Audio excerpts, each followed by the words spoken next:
Bonjour tout le monde, c'est Aimée de Je vais mieux. Hier, j'ai pas réussi à faire ma vidéo parce que j'étais trop en colère. Pour ceux qui découvrent peut-être la vidéo ou la série, avec Adrien, on s'est lancé un défi qui était de faire une vidéo par jour. Et une vidéo dans l'idée de ne pas pouvoir tout préparer, ne pas pouvoir tout rendre parfait, ne pas pouvoir tout lisser, tout faire attention à chaque mot qu'on dit, à notre apparence. Pas que ce soit forcément ce qu'on faisait systématiquement avant, mais pour aller à l'encontre de notre tendance au perfectionnisme, pour arriver à dépasser la honte qui dit que comme on est tel qu'on est, nature peinture, c'est pas assez, ou que c'est pas assez bien, ou que la peur, voilà, la peur du jugement, la peur du regard de l'autre, toutes ces peurs que peut-être vous connaissez comme nous. Et on s'est dit qu'on avait envie de se montrer, de nous montrer à vous, sans artifice et sans être tout le temps en train d'embellir le portrait, mais pour que vous puissiez nous voir dans notre authenticité et dans notre vulnérabilité. Et hier, j'ai pas réussi, mais c'est une bonne occasion de me montrer à vous dans mon authenticité et ma vulnérabilité, parce que si hier j'ai pas réussi à faire ma vidéo, c'est parce que j'étais dans une colère que je connais bien et qui est typique du rôle du sauveur. Alors je ne sais pas si vous avez déjà rencontré ça. Ça vient du triangle dramatique de Karpman. Donc c'est une branche de la psychologie qui s'appelle l'analyse transactionnelle. Et ce qu'il a mis en lumière, c'est que dans les relations, et en particulier quand ces relations ne deviennent pas tout à fait justes, voire parfois pas tout à fait saines, voire parfois carrément toxiques, qu'en fait il se jouait des jeux entre les personnes dans ces interactions-là. Et souvent, quand quelque chose a un goût de pas juste, de pas bien, et que ça crée des émotions euh, dites négatives, entre guillemets, ces émotions, en fait, elles sont très positives dans le sens où elles sont là pour nous dire qu'il est en train de se passer quelque chose de l'ordre de ces jeux.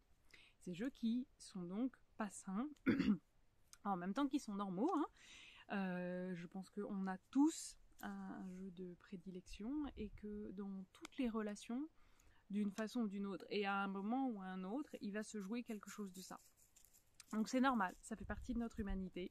C'est pas certaines personnes en sont affligées et d'autres en sont complètement indemnes, pas du tout. Mais c'est important d'en prendre conscience pour voir justement comment ça se joue, comment ça nous chope, comment ça nous piège, et que ça nous fait jouer des rôles et avoir une sorte de théâtre inconscient dans la relation qui en fait va amener à une issue néfaste, négative, voire parfois carrément dramatique.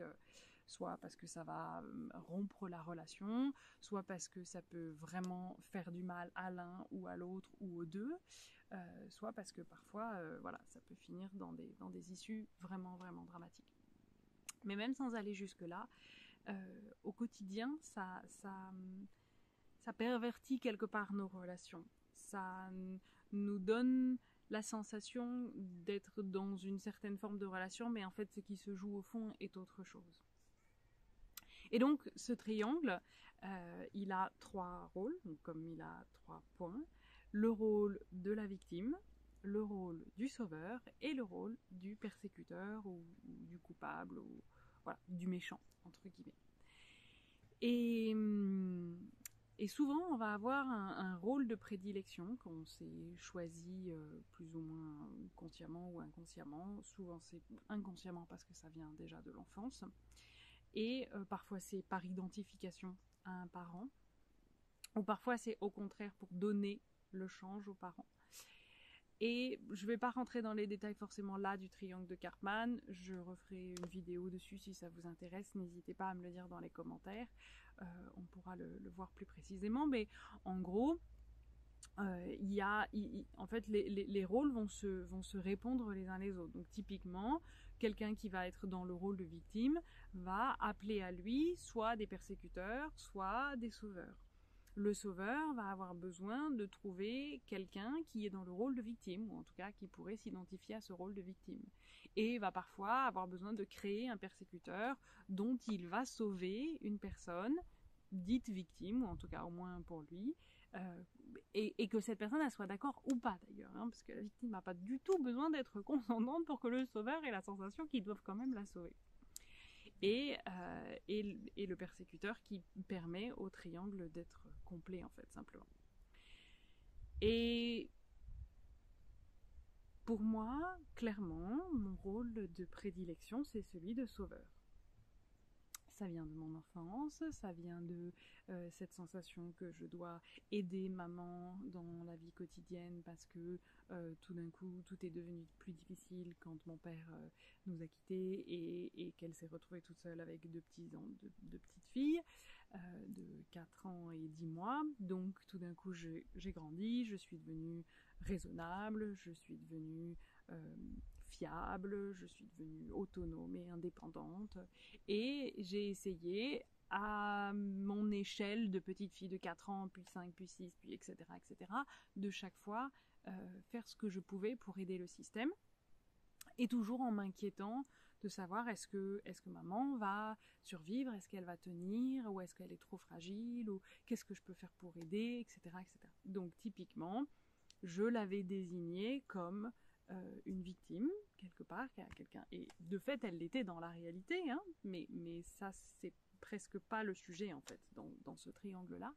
Mais effectivement, de fait, elle l'était. Elle avait été victime d'un grand drame et d'un grand accident qui était de perdre son mari alors qu'elle était mère de 2 petites filles. Mais à ce titre-là, nous, on était victimes aussi.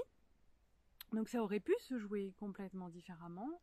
Mais là, ça a été, voilà, moi qui m'inquiète pour maman, qui la voit comme fragile et vulnérable et victime, et qui, du coup, me met dans ce rôle de aider le plus possible, de devancer les besoins, et donc, quelque part, de sauver. Et ce rôle de prédilection, ben, je l'ai gardé. Alors, c'est marrant parce que récemment on rentrait d'un week-end en voiture avec Adrien et on en discutait parce qu'il avait dans sa situation professionnelle quelqu'un qui était exactement en train de jouer le triangle et on discutait de comment Adrien était aussi en train de se faire happer par ce triangle, lui-même en train de rentrer dans le rôle de sauveur de quelqu'un qui était lui-même en train de jouer le rôle de sauveur, donc le sauveur du sauveur parce que Adrien le voyait comme une victime et que ce sauveur avait tellement un grand méchant qu'au final, bon, bref. C'était exactement cette situation.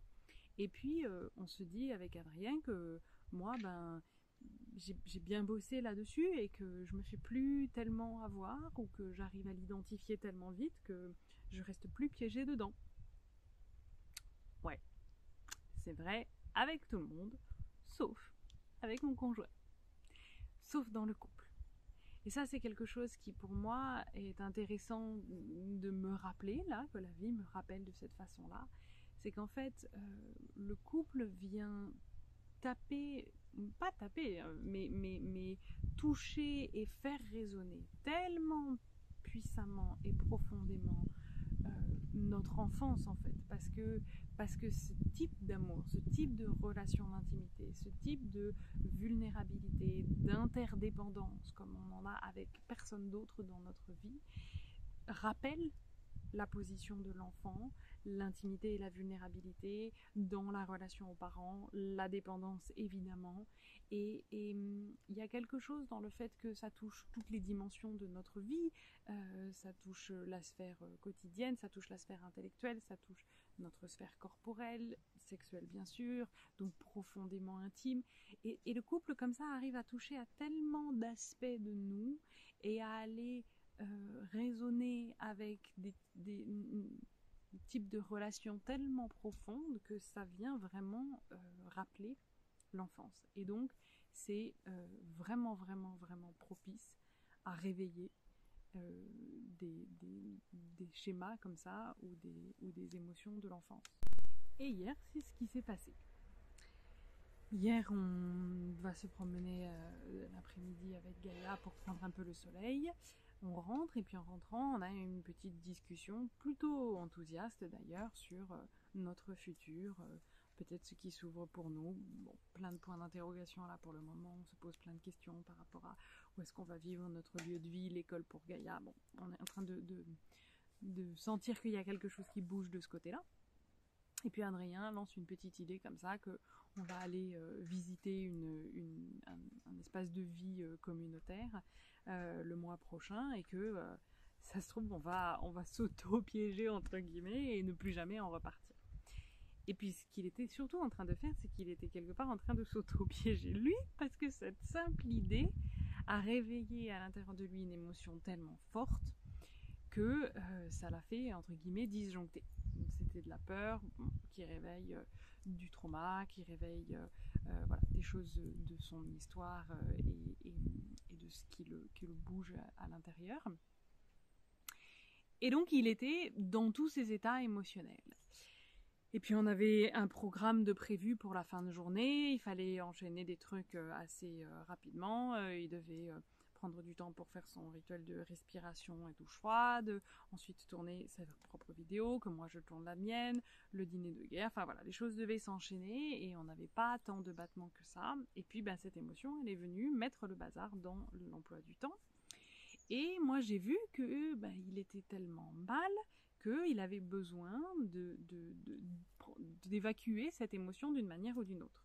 Alors il se met malheureusement à faire ce qu'il fait souvent quand il est dans cette émotion, c'est qu'en fait il essaye de se donner la sensation d'être mieux ou d'aller mieux en résolvant un problème technique, chose qui est la pire idée, pardon, et la meilleure façon d'aggraver la situation pour lui, parce que ben en fait comme il est pas zen, il n'arrive pas à faire les choses calmement, et comme il fait pas les choses calmement, ça ne marche pas, et comme ça marche pas, ça aggrave la situation. Bref.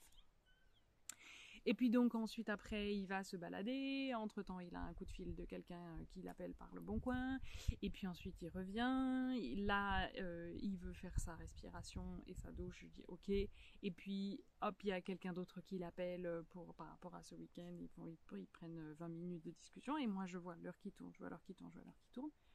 et puis je vois que ben en fait entre le temps de faire sa respiration, sa douche froide et sa vidéo, il n'y aura plus le temps pour moi de faire ma vidéo.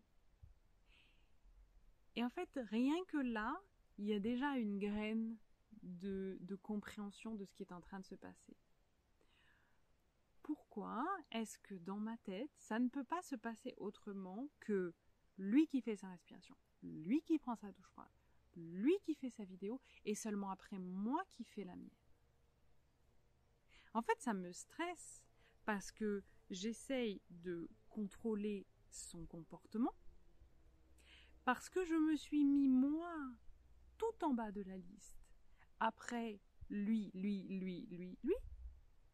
et que du coup, j'ai la sensation que je vais passer à l'as s'il ne fait pas toutes ces choses-là. Donc tout d'un coup, il y a une pression qui monte, de lui mettre la pression pour que lui avance dans ses choses.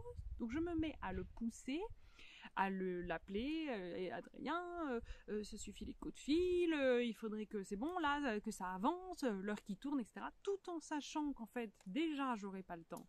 C'est déjà fichu, entre guillemets, pour ma vidéo, si je garde l'ordre de ma liste, mais j'ai même pas pensé à ce moment-là à remettre en question l'ordre de cette liste. C'est pour vous dire à quel point c'est puissant à l'intérieur. C'est-à-dire que dans ce moment-là, je me dis, ok, il va pas bien, il a besoin de faire ça, il a besoin de faire ça, ensuite il pourra faire ça, et moi je viens comme la 4e roue du carrosse. Et ça, je le remets pas en cause. Donc, arrive ce moment où je vois déjà que c'est foutu pour moi, pour autant, je lui mets quand même la pression pour qu'il fasse en me disant, il en a besoin, idée typique du sauveur, où je prends presque la responsabilité du fait qu'il puisse faire ce dont il a besoin d'après moi là où je suis. De fait, c'était aussi ce que lui identifiait à ce moment-là, mais en fait peut-être qu'il aurait fallu tout réaménager autrement, parce que même pour lui en fait ça fonctionnait pas, j'en sais rien. Mais rien de tout ça n'a pu être posé parce que j'étais dans cette urgence de lui faire ce qui serait bon pour lui, et accessoirement de me faire passer après tout le monde, et donc aussi dans cette sensation de sacrifice de moi pour le système. Mais ça, c'est du bullshit. Le sacrifice, il n'y a que moi qui le fais. Personne ne me demande de le faire à ce moment-là. Donc peut-être que ce ne serait pas forcément si facile que ça de réimaginer autrement.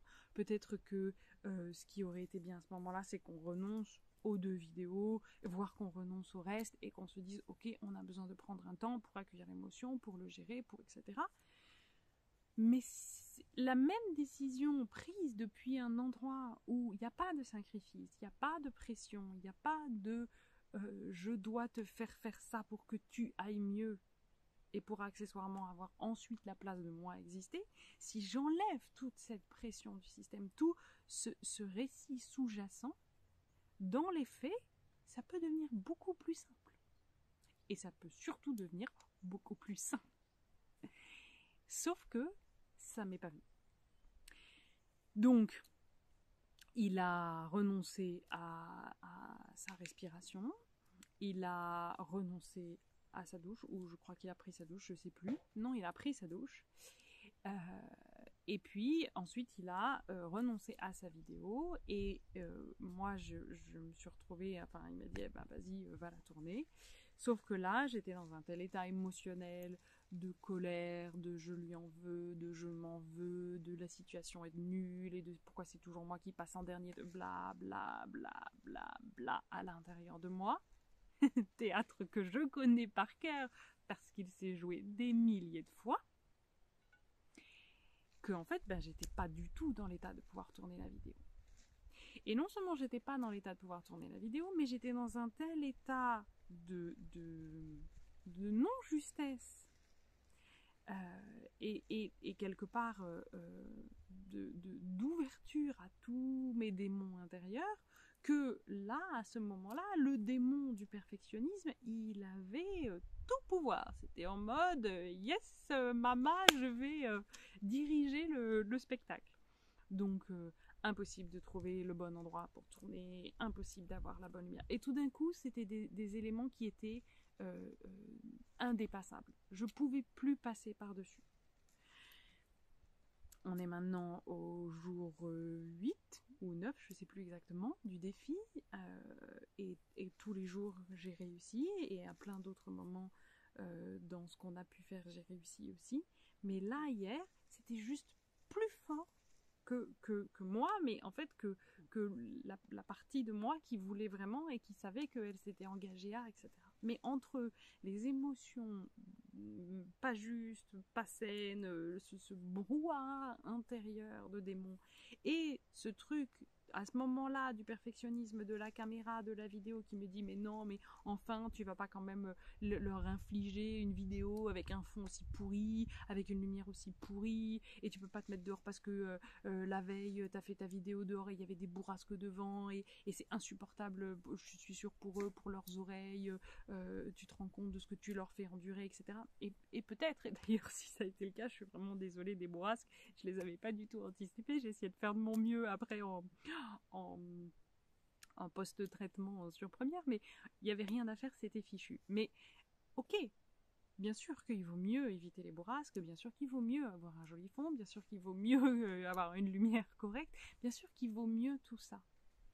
Mais justement, le sujet du défi, c'est d'arriver à ne pas être arrêté, parce que vous tous, nous tous, et moi la première, on se fait arrêter dans notre vie par tellement de choses qu'on se raconte dans notre tête, qui sont peut-être en partie vraies, mais qui sont des sortes d'exigences et de dictates qui nous empêchent d'avancer, qui nous empêchent d'être nous, qui nous empêchent de respirer, qui nous empêchent de nous montrer. Et le sujet de cette série, c'est bien sûr chacune des vidéos, quelle est la valeur qu'on peut apporter, comment est-ce qu'on peut aborder un sujet qui est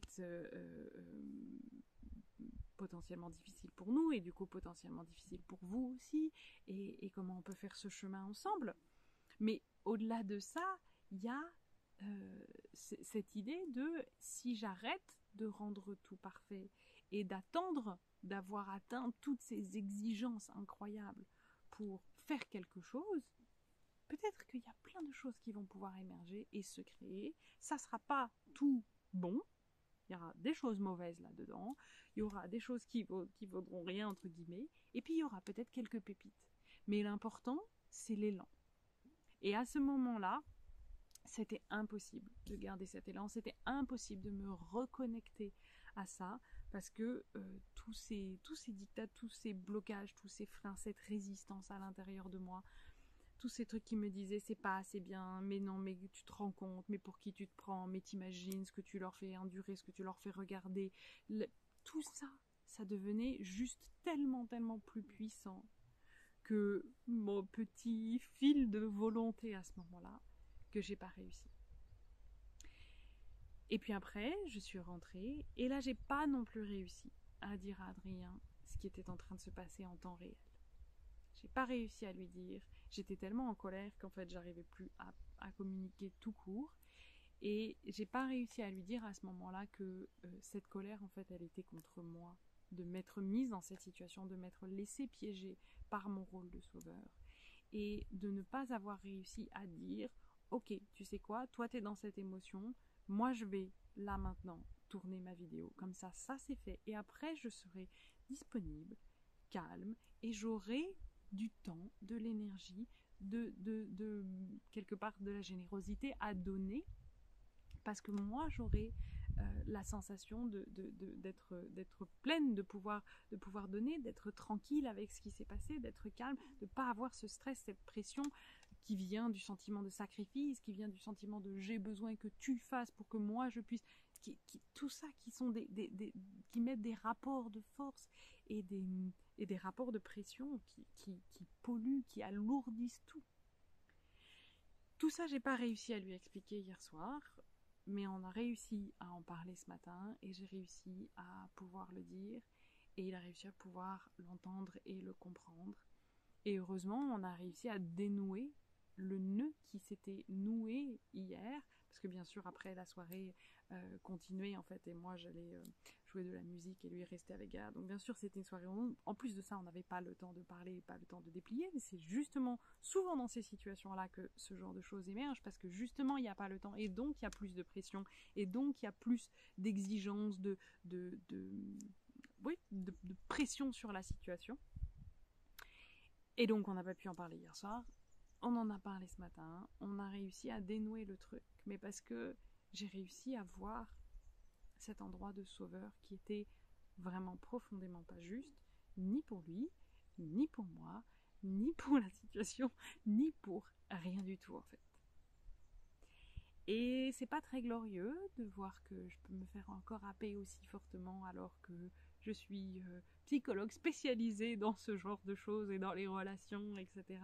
Et que je l'ai travaillé, et que j'ai accompagné des gens dans ce travail, des dizaines et des dizaines de personnes pendant des dizaines et des dizaines et des dizaines d'heures de thérapie. Mais parfois, les cordonniers ont des petits trous dans leurs chaussures, eux aussi, et doivent eux-mêmes travailler à réparer leurs souliers. Et là, c'est ça que... c'est l'opportunité que j'ai eue hier et ce matin encore avec Adrien. Et la conscience que je peux en avoir maintenant.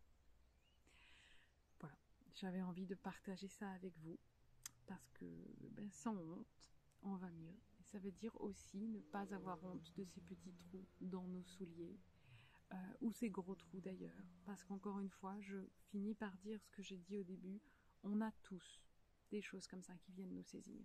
On a tous des bouts de notre histoire qui se réactivent, en particulier dans le couple, mais aussi dans les autres relations d'amitié, de travail, de famille, bien sûr, la famille, plus. Et c'est ok, parce que ces rôles-là et cette propension à prendre ce genre de rôle et à avoir ce genre de jeu qui se crée dans les relations, c'est juste de l'humanité. Personne n'en est exempt. Personne n'en est vacciné et ne peut pas jamais tomber là-dedans. Tout le monde, à un moment ou à un autre, va connaître ce genre de relation, ce genre de jeu. L'important, c'est de pouvoir voir et de pouvoir se connaître pour voir où est-ce qu'on tombe dedans, quels sont les déclencheurs, quels sont les rôles qu'on a tendance à jouer, dans quel type de relation ils ont tendance à se mettre en scène et en œuvre, et comment on peut en sortir le plus vite possible et réparer au mieux avec l'autre et dans la relation ce qui s'est passé, s'assurer de ne pas laisser des scories derrière, de ne pas laisser des non-dits qui ne font que nourrir le prochain jeu, la prochaine accroche, et le fait que on soit dans ce rôle tant que on n'assume pas le fait qu'on est tombé dedans, tant qu'on ne prend pas la responsabilité de ce que ça a créé, et que on n'intègre pas que c'est dans nos potentiels, malheureusement, et que du coup il faut qu'on y fasse attention.